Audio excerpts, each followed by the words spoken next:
இளையராஜா வந்தாருன்னா ஹார்மோனியம் பட்டி தூக்கி போட்டு போயிடுவாரு. போகிறாரே இதுக்கான பாட்டு சந்தோஷமா இருந்துச்சா இல்லையா பாட்டு? கேட்கிறோமா இல்லையா? ட்ரெண்டிங்ல இருக்கா இல்லையா பாட்டு? இருக்கு. அவ்வளவுதாங்க மேட்ரு. போயிட்டே இருக்க வேண்டியது. ஆனா உண்மையாவே நடுவுல வாழ்க்கையில பல பிரச்சனை இருக்குதுங்க. ஆனா இன்னைக்கு பெண்கள் சரியில்லை, குடும்பம் சரியில்லை சொல்றாங்களா? நீ வந்து குடும்பத்துல பொறுப்பா இல்ல, சமைக்க கூட. அதான் உண்மையாவே சொல்றேன் நடுவுல. நான் ரொம்ப பொறுப்பான பொண்ணு. இன்னைக்கு கூட பட்டிமன்றம் வர்றதுக்கு முன்னாடி நீங்க சொன்ன மாதிரி நான் சென்ட்ரல் கவர்மெண்ட்ல வேலை பார்த்துட்டு இருக்கேன். பட்டிமன்றம் வந்துட்டு இருக்கேன். வீட்டுக்கு போனா தூங்குறதுக்கு 1 மணி நேரம் கூட டைம் கிடைக்காதுன்னு. ஆனா இன்னைக்கு பட்டிமன்றம் வரும்போது கூட என் வீட்டுக்கார சாப்பாட்டுக்கு கஷ்டப்பட்டு கூடாதுன்னு சொல்லி என் வீட்டுக்காருக்காக கஷ்டப்பட்டு சமைச்சு வச்சுட்டு தான் பட்டிமன்றத்துக்கு வந்தேன். என்ன சமைச்சீங்க? அப்படி கஷ்டப்பட்டு சமைச்சேன். அசந்து போயிருவீங்க சொன்னா. என்னது? சத்தியமா சொல்றேக்கா, கஷ்டப்பட்டு என் வீட்டுக்காருக்காக சப்பாத்தி சுட்டு ரசம் வச்சுட்டு தான் பட்டிமன்றத்துக்கே வந்தேன். சப்பாத்திக்கு ரசமா? உங்க வீட்டுல காம்பினேஷன் கேவலமா இருக்கு. ஏன் இப்ப மட்டும் பல காம்பினேஷன் நல்லாவா இருக்கு? எங்க ஊர்ல வந்து சப்பாத்தி சப்பாத்திக்கு குருமா வைப்பாங்க. சப்பாத்திக்கு உங்க வீட்ல என்ன வைப்பாங்க? குருமா. அக்கா சத்தியமா சொல்றேன், சப்பாத்திக்கு குருமா வைக்காதீங்க. மெடிக்கல் படி அது தப்பு. என்ன மெடிக்கல் படி தப்பு? சப்பாத்திக்கு குருமா வச்சீங்கன்னா தேங்காய் அரைச்சு ஊத்துவீங்க. தேங்காய் அதிகமா போயிடுச்சுன்னா கொலஸ்ட்ரால் அதிகமாயிடும். கொலஸ்ட்ரால் அதிகமாயிடுச்சுன்னா லப்பு டப்புன்னு துடிக்கிற நம்ம வீட்டுக்காரோட இதயம் டப்புன்னு நின்னு போயிடும். அதனால இனிமே யாரும் குருமா வைக்காதீங்க. ரசம் வைக்கிறதுனால 3 முக்கிய பலன் இருக்கு. நோட் பண்ணுங்க. பலன் நம்பர் 1, ஒருவேளை செய்யற சப்பாத்தி கல்லு மாதிரி போயிடுச்சுன்னா பிச்சு ரசத்துல ஊற வச்சு சாப்பிட்டுக்கலாம், தொண்டையில சிக்காது. கரெக்டா?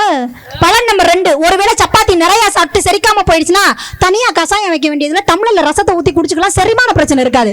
பலன் நம்பர் 3, இதான் முக்கியமான பலன். பெண்கள் நோட் பண்ணுங்க. வைக்கிற ரசத்துல அம்மா நீங்க நோட் பண்ணிக்கங்க. இனிமே நாளையில இருந்து ஐயாவுக்கு சப்பாத்திக்கு ரசம் தான்.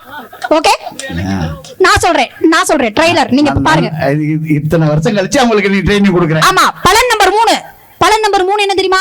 வைக்கிற ரசத்துல அம்மா 1/4 லிட்டர் தண்ணியை சேர்த்து ஊத்தி வைங்க. காலையில மிச்சம் இருந்தா இட்லி தோசைக்கு அதையே ஊத்தி விட்டுறலாம். சட்னி வைக்கிற வேலை நமக்கு. இட்லி தோசைக்கு ரசமா? ஏன் விஷமா வச்சோம்? ரசம் தானே வச்சோம், திங்க வேண்டியதானே. நீ விஷம் வச்சாலே ரசமா? சொல்லுங்க நீங்க. எல்லாம் பிறந்ததே ஒரு சாபக்கே. முடிஞ்சா இன்னைக்கே போய் செத்துரு. ஐயா 4 நாள் பட்டிமன்றம் வச்சிருக்கேனே, முடிச்சிட்டு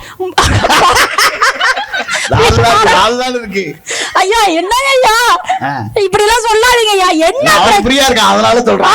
அதுதான் என்னென்ன பாடுபடுத்திக்கிட்டு இருக்கீங்க நிறையவர்களே. ஆனா குடும்பத்துல பொறுப்பா இருக்கமா இல்லையா?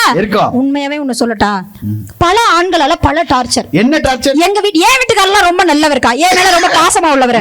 ஆனா எங்க பக்கத்து வீட்டுல பாத்தீங்கன்னா பக்கத்து வீட்டுக்காரர் இருக்காரு பாருங்க. உங்க பக்கத்து வீட்டுக்காரர் அவர் இல்ல என் மேல பாசம். எங்க பக்கத்து வீட்டுல ஒரு வீட்டுக்காரர் இருக்காரு, ஒரு தாடிக்காரர் இருக்காரு. அவர் அந்த அக்காவை போட்டு டார்ச்சர் பண்ணிக்கிட்டே இருப்பாரு.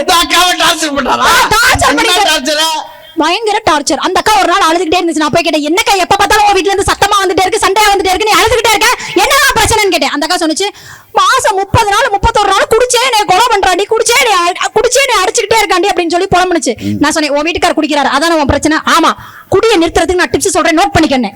நான் இன்ஸ்டாகிராம்ல நிறைய பாப்பேன். இப்ப இன்ஸ்டாகிராம்ல மருத்துவர்கள் நிறைய மருத்துவ டிப்ஸ் எல்லாம் சொல்லிட்டு இருக்காங்க. அதுல ஒரு டிப்ஸ் அவுத்து விட்டேக்கா, உன் வீட்டுக்காரர் குடிக்கிறாரு அதானே, அவருக்கே தெரியாம குடியை நிறுத்த டிப்ஸ் சொல்றேன்னு சொன்னேன். என்ன தெரியுமா சொல்லிட்டு வந்தேன்? மருத்துவப்படி குடிகார வீட்டுக்காரர் யாராவது இருந்தாங்கன்னா அவருக்கு 30 நாளும் கொய்யாக்கா கொடுத்துக்கிட்டே வந்தீங்கன்னா குடியை நிறுத்திடுவாங்க. அவங்களுக்கே தெரியாம நிறுத்திடுவாங்க. அதுதான் அந்த அக்காட்ட சொன்னேன். 30 நாள் கழிச்சு 31வது நாள் அந்த அக்காட்ட போய் கேட்டேக்கா, என்ன கொய்யாக்கா ஒர்க் அவுட் ஆச்சான்னு கேக்குற. அந்த அக்கா சொல்லுது, அடி போடிக்கு இருக்கச்சு அவன் கொய்யாக்காவே சைடிஸா வச்சு குடிச்சுக்கிட்டு இருக்காண்டிங்குது. கொய்யாக்கா சைடிஸா வச்சு குடிக்கிறாளா? இதெல்லாம் பண்ணிட்டு திரியாங்க. ஆனா அந்த வீட்டுக்காரலாம் வச்சு நாங்க குடும்ப நடத்தல. அந்த மாதிரி வீட்டுக்கார கூட பெண்களை வச்சு குடும்பம் நடத்தல. அந்த பெண்களை வந்து குறை சொல்லிட்டு இருக்கீங்க. அந்த காலத்துல பாசம் இருந்துச்சு, இந்த காலத்துல பாயாசம் இருக்கு. என்ன பெரிய பாசம் இருந்துச்சு? பாசமலர் படத்துல என்னக்கா பண்ணாங்க? புள்ள பிறந்திருக்கும், அதுல மாமன் தங்கை தங்கை மக மாமன் தங்கை, அதாவது இசை மியூசிக் வந்து என் பாட்டு திறமையை டிஸ்டர்ப் பண்றதுனால ஆஃப் பண்ணி போட எல்லாத்தையும் ரெஸ்டடு. நான் இசையே இல்லாம பாடுறேன் கேளுங்கக்கா. மாமன் தங்கை மகளான மங்கை உனக்காக உலகை விலை பேசுவா. அங்க 2 வருஷ கஞ்சிக்கே வழி இல்லாம தான் கண்ணீர் வடிச்சுட்டு உட்கார்ந்துருக்கு. அப்புறம் நீ உலகத்தை விலை பேசுறது உலகம் என்ன உங்க அப்பா விட்டு சொத்தா? நீ என்ன உட்காந்து விலை பேசிட்டு இருக்கு. அதுலயே நான் என்ன கேக்குறேன், பிறந்த புள்ளைய பிச்சை எடுத்து கூட காப்பாத்துற கூட பாத்து பார்த்திருக்கோம். இது ரெண்டும் அழுதே செத்து போயிருக்கா பிள்ளைகளோட அனாதையா விட்டுட்டு. அது ஏன் கேக்குற? இந்த பாசமலர் படத்தை கூட்டு வந்து எங்க அண்ணன் பையன் அண்ணன் பொண்ணு அடிச்சுக்கிறாங்கன்னு பாசமலர் படத்தை கொண்டு வந்து போட்டு எல்லாரும் உட்காந்து படம் பார்த்தோம். சரி. படத்துல கடைசியில பார்த்தா சிவாஜி செத்துட்டாரு. ஆமா. அது மேல வந்து சாவித்திரி செத்துட்டாரு. ஆமா. யாருக்கெல்லாம் நான் அழுகிறேன், எங்க அண்ணன் அழுறாரு, எங்க அண்ணி அழுறாங்க, யாருக்கு படம் போட்டோமோ அவங்க 2 பேரும் சிரிச்சுட்டு இருக்காங்க. ஏன்டா சிரிக்கிறேங்கிறேன், நீ வேணா சாவு அத்தை சாவுதான்னு பாப்போன்றான். அதாங்க ரியாலிட்டி பிராக்டிகல்ன்றாங்க. Reality practical. இப்ப பிராக்டிகல் தான. இப்ப பிராக்டிகலா ஒரு அந்த பாட்டோட ப்ரூஃப் ஒன்னு இப்ப நடக்க போகுது. இப்ப இந்த பக்கம்லாம் கொஞ்சம் இருட்டா இருக்கு. பட்டிமன்றம் முடிஞ்சு பேமெண்ட்லாம் வாங்கி கொடுத்துட்டீங்க, கார்ல எல்லாம் ரெடி ஆயிடுச்சு. நீங்க அந்த பக்கமா அன்னிகிட்ட பேசுறதுக்காக போன் பண்ணிட்டு போறீங்க. அந்த இருட்டுல இருந்து ஒரு நல்ல பாம்பு வந்து உங்க கால்ல போட்டுருச்சு. உனக்கு நல்ல வார்த்தையே வராதா? வாய்ப்பே இல்ல. உங்க கூட எல்லாம் சேர்ந்து எப்படி நல்ல வார்த்தையே வராதா? அது என் டிக்ஷனரியில இல்ல, எரேஸ் பண்ணிட்டேன். இப்ப நல்ல பாம்பு போட்டுருச்சு. இப்ப நல்ல பாம்பு பொதுவா ஒரு ஆளை போட்டுருச்சுன்னா என்னக்கா பண்ணணும்? ஆஸ்பத்திரியில தூக்கிட்டு போய் போடணும். ஆனா அந்த காலத்துல என்ன தெரியுமா பண்ணிருக்காங்க? நாதர் முடி மேல் இருக்கும் நல்ல பாம்பே உனக்கு நல்ல பெயர் வைத்தது யார் சொல்லு பாம்பே, ஆடு பாம்பே நடுவர போடு பாம்பே, ஆடு பாம்பே நடுவர போடு பாம்பே, நாதர் முடி மேல் இருக்கும் நல்ல பாம்பே உனக்கு நல்ல பெயர் வைத்தது யார் சொல்லு பாம்பே, ஆடு பாம்பே விளையாடு பாம்பே, ஆடு பாம்பே நடுவர போடு பாம்பே. நடுவரை தான் போடணுமா? பேச்சாளரை போடக்கூடாதா? ஐயா உங்களுக்கு தான் பேமெண்ட் கூட. ஏமா ஏதாவது நடைமுறைக்கு ஒத்து வருமா சொல்லுங்க? லைவா ரியாலிட்டியா ப்ரூவ் பண்ணி காட்டியாச்சு. காரியமே இல்லாத பாட்டுங்க. எப்ப பார்த்தாலும் ஒப்பாரி பாட்டு. ஒண்ணு அப்பா அம்மாவை கடத்திட்டு போயிருவாங்க, அண்ணன் தம்பி 2 பேரும் ட்வின்ஸா இருப்பாங்க. ஒரே கார்ல அப்பா அம்மாவை கடத்திட்டு போய் அங்க குழம்பு முயற்சி பண்ணிட்டு இருப்பாங்க. இவங்க 2 பேரும் பாட்டு பாடிக்கிட்டு போயிட்டு இருப்பாங்க. அந்த கதையில எல்லாம் என்னங்க கதை எழுதி வச்சீங்க? என்னங்க பாட்டு எழுதி வச்சீங்க? ஆகவேதான் தயார் இல்லையா? டைம் ஆச்சு. சரி ஓகே நடுவர்களே, ஒன்னும் பிரச்சனை இல்லை நடுவர்களே. இன்னைக்கு இருக்கக்கூடிய காலகட்டத்துல அரசியல் பத்தி பேசக்கூடிய படம் இருக்கு, தொழில் பத்தி பேசக்கூடிய படம் இருக்கு, விவசாயம் பத்தி பேசக்கூடிய படம் இருக்கு, நான் இந்த இனம் தான் சொல்லி அடையாளப்படுத்தக்கூடிய படம் இருக்கிறது. கல்வி வேணுமா? எல்லாத்துக்குமே இன்னைக்கு படம் இருக்குன்னு சொன்னா தைரியமா இன்னைக்கு ஒரு படத்தை திரைக்கதையில கொண்டு வந்து கொடுக்கக்கூடிய திராணியும் தைரியமும் இந்த காலத்துல இருக்கவங்களுக்கு தான் இருக்கு. எல்லாவற்றிற்குமே படத்தையும் பாடல்களையும் கொடுத்திருக்கக்கூடியவர்கள் இந்த காலத்துல உள்ளவர்கள் தான்.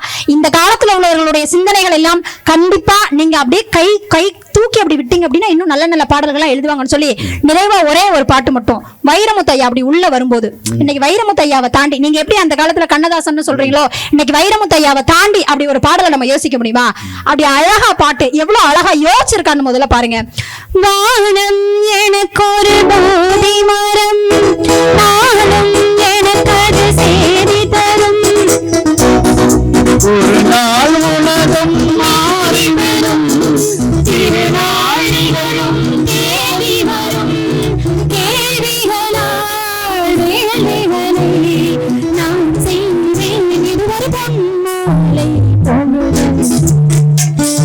வானமகள் நாணுகிறாள் வேறு உடை காணுகிறாள் இதுவரை பொன்மாலை